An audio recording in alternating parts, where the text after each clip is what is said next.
세상은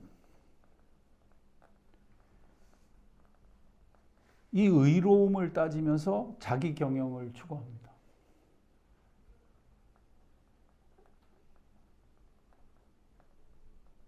거기에 수많은 변론을 동원하고 거기에 수많은 가설과 최선을 추구하는 노력을 합니다. 이게 의롭다고, 이게 맞는 거라고.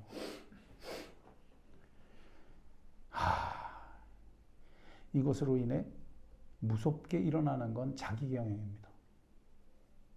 의로움으로 자기를 경영하는 거예요. 이게 세상에 있어서 국가 간에, 인생 속에, 기업 속에, 모든 사회활동 속에, 사회운동 속에 숨쉬고 있는 자기 정당함입니다.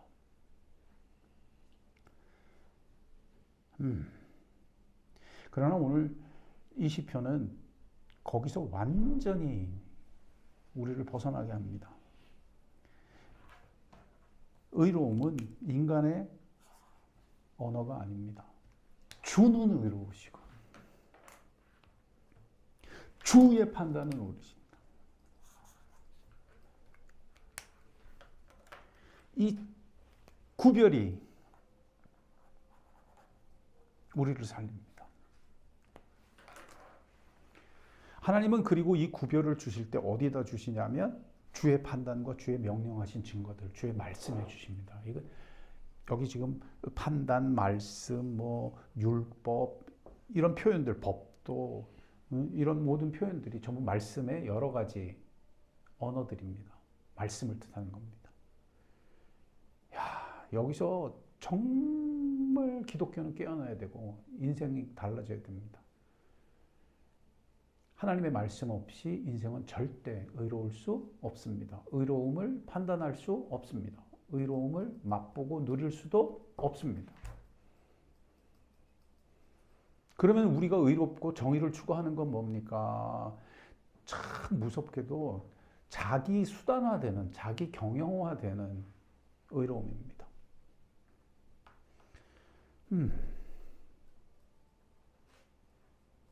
그러면 이 의로움의 영역이 오늘 우리에게 무엇 때문에 중요합니까?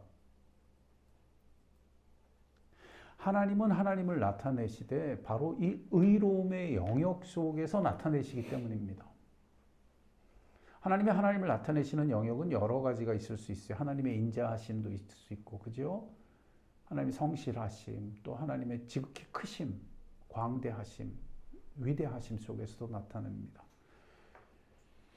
그런 여러 가지 속에서 돋보이는 또 하나가 뭐냐면 의로움입니다. 이 의로움의 영역 속에서 하나님을 만나는 자가 복된 사람입니다. 우리의 전 목적은 사회운동이 아닙니다. 우리의 전 목적은 사회 정의의 실현이 아닙니다. 그 모든 영역 속에서 하나님을 확보하는 것이, 하나님을 회복하는 것이 우리의 목적지입니다. 우리가 의로움을 말하는 모든 영역 속에서 하나님을 만날 기회가 주어지기를 축복합니다.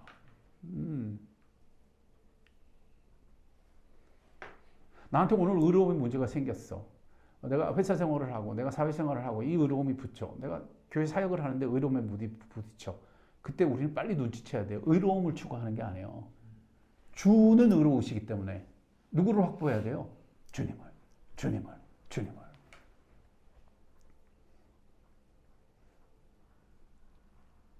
그런 시도를 하는 게 139절로 142절입니다. 139절은 그걸 어디서 해요? 내 대적들이 주의 말씀을 잊어버린.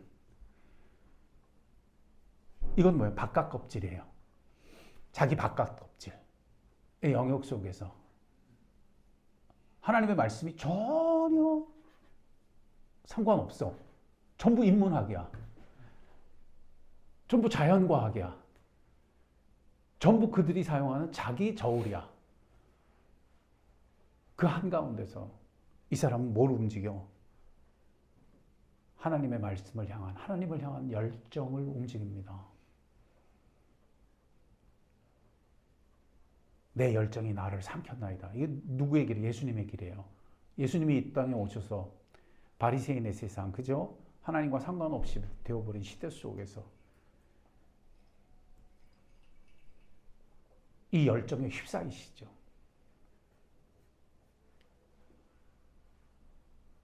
거기서 그는 깨어납니다. 단 하나를 붙였습니다. 뭐요? 주의 말씀이 심히 순수함으로. 주님의 말씀입니다. 주의 종이 이를 사랑하나이다. 이 초점입니다. 이 중심 잡기입니다. 내 대적들이 하나님의 말씀과는 전혀 상관없는 바깥 껍질의 세상입니다. 우리가 사는 사회생활이에요. 우리가 사는 시대의 정치, 경제, 사회 영역입니다. 두 번째 영역은 어디입니까? 141절입니다. 나의 내면입니다. 내가 미천하여 뭐를 당하나? 멸시당하나. 인간은 그 스스로 약합니다. 미천합니다. 홀로 되는 인간은 홀로 된 존재로서 정말 먼지 같습니다. 내일을 모릅니다. 스스로를 방어하여 지킬 능력이 없습니다. 이것이 인생입니다. 그러면 인생이 복된 이유는 딱 하나예요. 누구에게 연결되었기 때문에? 하나님. 누구를 닮았기 때문에? 하나님. 누가 나를 생각하시기 때문에? 하나님.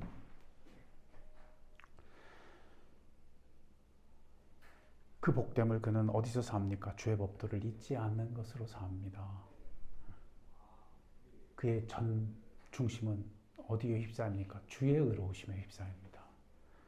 142절. 주의 의는 영원한 의요. 이걸 사는 겁니다. 주의 율법은 진리로서이다. 이걸 사는 겁니다. 주의 진리, 주의 율법이 진리스러움을 보면 누가 진리라는 걸 알아요? 주님만이 빛이요. 주님만이 의로우신 것을 압니다. 주의 의로우심을 살아내는 것이 나의 의로운 삶의 삶입니다. 현장살이입니다. 안팎으로 나의 의로움의 영역이 누가 가득한 영역, 누구에게 연결된 영역, 누가 내게 말씀하시는 영역, 하나님이 여호와께서. 거기서만 인생은 143절, 144절로 확증됩니다. 환난과 우환이 내게 미쳤으므로. 그죠? 그러면 세상은 전부 뭐예요? 환난을 해결하고 우환을 제거하는 방식입니다. 맞아요? 맞죠? 그러나 그는 다릅니다. 그 한가운데서 전혀 다른 선택을 사합니다. 뭐예요? 주의 계명은 나의 즐거움이니. 주의 계명은 나의 즐거움이니. 이것이 중심 살기입니다. 시편 119편이 왜 소중해요? 이런 사실성 때문입니다. 인생은 끝없이 119편 1절부터 마지막까지 주의 말씀하심 속에 수많은 영역들을 살아내야 합니다. 수많은 영역이 그 말씀을 통하여 하나님을 확보하고 하나님께 연결되고 하나님 앞에서 하는 인생길을 열어줍니다. 이처럼 주의 말씀은 사랑스럽습니다. 이처럼 주의 말씀은 나를 살립니다. 그리하여 144절이 결론입니다. 주의 증거는 내게 영원히 의로우심으로. 의로움의 삶은 여기서만 영원히 확보됩니다. 나로 하여금 깨닫게 하사. 이것이 내가 사는 법입니다. 이 길이 내가 살 길입니다. 주의 말씀을 듣고 알며 깨닫고 인정하고 따르며 사는 것입니다.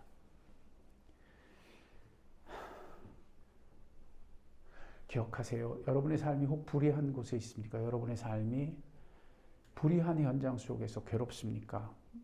꼭 기억하세요. 그곳은 오늘 주님이 나를 만나실 주님의 자리입니다. 불의가 해결되지 않을 수도 있습니다. 불의가 여전히 그 땅에 가득할 수도 있습니다. 우리는 거기서 그걸 해결하는 자가 아닙니다. 하나님이 하실 것입니다. 우리는 거기서 주의 말씀을 말하며 주의 의로우심을 확보하며 확보하고 이로써 주를 확보하는 자가 되는 것입니다. 이것이 복됩니다. 그가 산 자요, 그가 주의 말씀을 따르는 제자입니다. 참된 제자도가 여러분 영혼 속에 뿌리 깊이 세워지기를 축복합니다. 기도하겠습니다.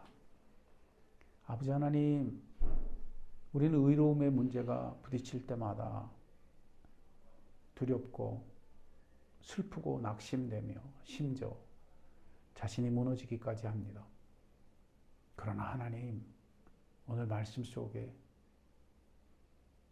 시인이 노래하는 이 영적인 태도가 우리에게 들렸으니 주여, 그 모든 불의한 현장에서 우리는 주의 말씀을 바라고 주의 말씀을 기뻐하며 주의 말씀을 사랑하여 살아내는 자들이 되게 하소서. 주의 말씀을 사랑하여 주를 사랑하고 주의 말씀을 따름으로 주님을 따르는 이 온전한 회복이 나의 삶의 방식이 되게 하시고 내가 오늘 하루를 사는 복된 기회가 되게 하여 주옵소서. 우리 마음에 이런 빛을 비추실 때 말씀하소서, 듣게 하소서. 주의 말씀을 들어 주의 말씀을 사랑하니 주님을 사랑하는 이 복된 발걸음걸음이 우리 삶에 가득가득 우리를 살게 하여 주옵소서. 감사하며 이 모든 것 우리 주 예수님의 이름으로 기도드렸습니다. 아멘.